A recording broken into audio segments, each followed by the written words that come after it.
ஆசையா சொல்லட்டுமா? மாமே தரணும் சீரு, ரெண்டு மாங்கா கட்டு தோடு.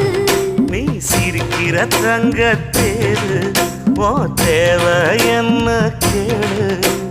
வெடல புள்ள நானும் ஒரு விவரம் கேட்க வேணும். ஏ தன்னானே தாமரப்பூ புள்ள தள்ளாடும் தண்ணி இல்ல. ஏ தாமர பூத்திருச்சே மாமா தாவணி வாங்கி வாங்க. ஊரெல்லாம் கூட்டிக்கிட்டு வருவேனே